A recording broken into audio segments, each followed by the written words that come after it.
उस समय मैंने राष्ट्रीय अध्यक्ष जी से कहा था कि आज तो आपकी आंधी चल रही है, जिस दिन हम 6 विधायक और हमारे साथ में जितने भी विधायक सदस्यता आपकी पार्टी का लेंगे, उस दिन सुनामी आ जाएगी। साख से टूट जाए वो पत्ते हम नहीं, आंधियों से कह दो कि अपनी औकात में रहें। माननीय राष्ट्राध्यक्ष अखिलेश जी के अध्यक्षता में हम 7 विधायकों ने समाजवादी पार्टी के यशस्वी राष्ट्रीय अध्यक्ष आदरणीय श्री अखिलेश यादव जी के नेतृत्व में हम समाजवादी पार्टी में शामिल हो रहे हैं। दोस्तों, आज हम यहाँ इकट्ठा हुए हैं, केवल सदस्यता ग्रहण समारोह में नहीं इकट्ठा हुए हैं। आज आप सभी कार्यकर्ताओं को यहाँ से संकल्प लेके जाना होगा कि इस उत्तर प्रदेश में चल रही भाजपा की सरकार को 2022 में उखाड़ के कहीं दूर फेंकना है कि लौट के कभी वापस उत्तर प्रदेश में ना आने पाए। तो हम 2022 के भावी मुख्यमंत्री जी के सामने आज हम लोग समाजवादी पार्टी का दामन थाम रहे हैं। आज समाजवादी पार्टी की सदस्यता ग्रहण किया है।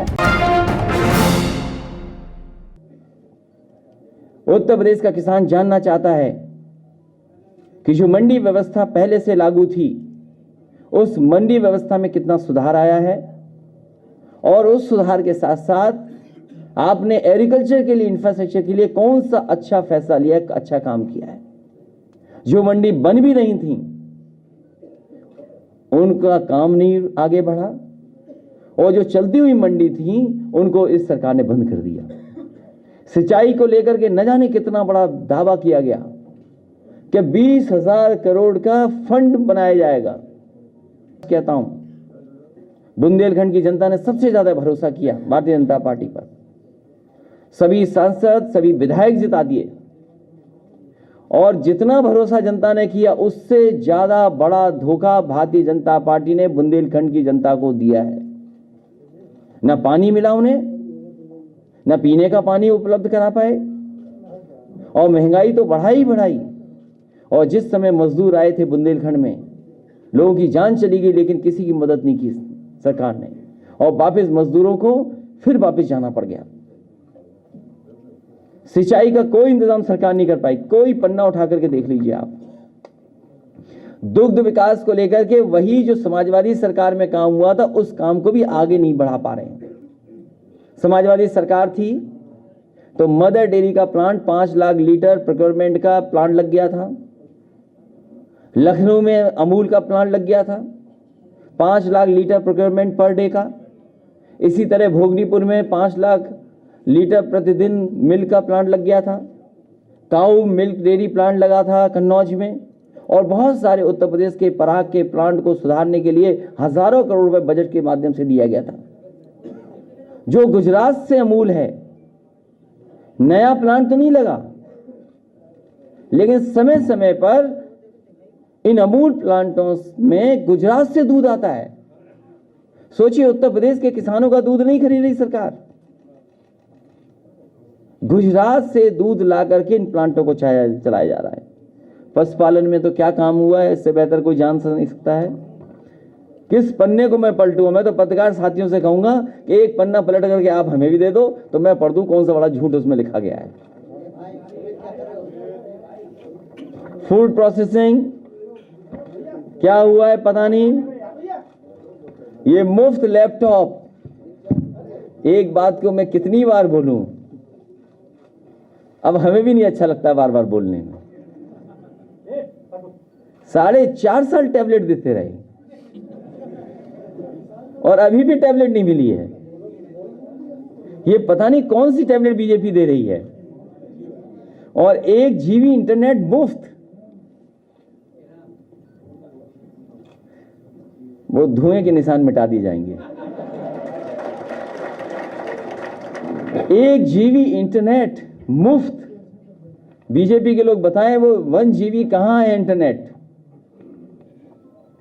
शिक्षा संस्थानों का विस्तार, शिक्षा संस्थानों में जो चीज हो रही है वो कल्पना नहीं की जा सकती, वो तो बाद में पता लगेगा। शिक्षा संस्थानों को चौपट कर दिया गया है, और एक तरह की सोच के लोगों को बैठा दिया है, जिससे कि वर्षों वर्षों वही अपॉइंटमेंट होते रहें। इससे बड़ा समाज का नुकसान कोई नहीं हो सकता तो भारतीय जनता पार्टी ने शिक्षा के क्षेत्र में करके दिया है। बुनियादी ढांचा, मथुरा, काशी, झांसी एवं गोरखपुर को जोड़ने वाली रोड कॉरिडोर का निर्माण करके पूरे उत्तर प्रदेश में आपस में बेहतर तरीके से जोड़ा जाएगा। ये ऐसे लिखा है जैसे ये शहरों में तो मट्टी की सड़क बनी हुई थी पहले से। सोचो आप, जो शहर पहले से ही जुड़े हुए हैं उनको किससे जोड़ रहे हैं ये लोग? पत्रकार साथियों, ये बताओ क्या लिखा है, मैं तो खुद ही नहीं समझ पाया कि मथुरा, काशी, झांसी एवं गोरखपुर को जोड़ने वाले रोड कॉरिडोर का निर्माण करके पूरे उत्तर प्रदेश को आपस में बेहतर तरीके से जोड़ा जाएगा। क्या पहले से नहीं जुड़ा था? क्योंकि झांसी मुख्यमंत्री जी पहली बार गए थे, उन्होंने कहा कि झांसी में मेट्रो बनेगी और झांसी से सीधे दिल्ली के लिए एक्सप्रेस वे बनेगा। वो जानते ही नहीं थे कि झांसी के बाद मध्य प्रदेश आ जाता है, मध्य प्रदेश के बाद चंबल नदी आ जाती है, चंबल के बाद यमुना आ जाती है, उसके बाद कहीं आकर के यूपी आता है। तो सोचो कहां से बन रहा था वो एक्सप्रेस वे।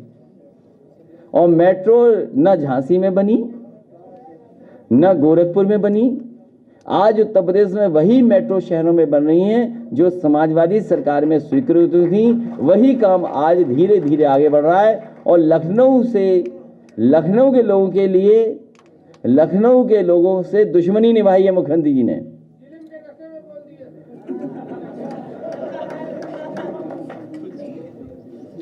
लखनऊ के लोगों के लिए वो बैन है, ये आप नहीं कर सकते हो, जेल जा सकते हो। अगर जेब में पुड़िया मिल गई आपके, पुड़िया केवल बीजेपी रख सकती है। किस पन्ने को पलटूं मैं? सभी तीर्थ स्थलों को 4 लेन रोड मार्ग के साथ जोड़ा जाएगा। जो 4 लेन का हेड खुला था सड़क बनाने के लिए, वो हेड ही खत्म कर दिया बीजेपी ने। जो बजट में एक हेड खोला गया था कि इससे जिला मुख्यालयों को जोड़ा जाएगा, 4 लेन बनाई जाएगी। कम से कम भारतीय जनता पार्टी ये बताए कि उन्होंने कौन सा नया 4 लेन उत्तर प्रदेश को दिया है जिससे मुख्यालय उन्होंने स्टेट के बजट से जोड़ा है। कोई एक बताए भारतीय जनता पार्टी के 4 लेन का इस मुख्यालय से इस मुख्यालय तक 4 लेन से जोड़ दिया है। नमामि गंगे में लिखा उन्होंने केंद्र सरकार की सहायता से गंगा, यमुना और उनकी उपनदियों को साफ करने के लिए प्राथमिकता से कदम उठाए जाएंगे। भारतीय जनता पार्टी ये बताए कि पांडु नदी है कानपुर में बहती है, जो आज एकदम नाला बन गई है, उसका एक इतिहास है। पांडु नदी कितनी साफ हो गई। यमुना नदी जो दिल्ली से निकल करके चलती है, मथुरा वृंदावन होकर के आपके इटावा होकर के चंबल में मिल जाती है, चंबल उससे मिल जाती है, आगे जाकर के इलाहाबाद में संगम में। बताओ यमुना कितनी साफ हो गई आगरा में, मथुरा में।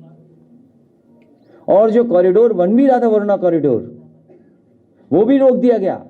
लखनऊ का जो सबसे एक बड़ा उदाहरण होता कि नदियां कैसे साफ की जाती हैं, नदियां शहरों में कैसे साफ बहेंगी, उस प्रोजेक्ट को भी रोक दिया क्योंकि हमारे मुख्यमंत्री जी को घूमना नहीं अच्छा लगता। उन्हें घूमने का कोई शौक नहीं है, उन्हें पार्क में जाने की भी कोई फुर्सत नहीं है। पता नहीं क्या करते हैं। वह उम्मीद है कि इस दिवाली पर बहुत अच्छी तरह साफ सुथरा मुख्यमंत्री आवास कर देंगे क्योंकि आने वाले समय में कोई दूसरी सरकार आने वाली है। कांग्रेस और बीजेपी के बारे में समाजवादियों का यही मानना है कि जो कांग्रेस है वही बीजेपी है, जो बीजेपी है वही कांग्रेस है।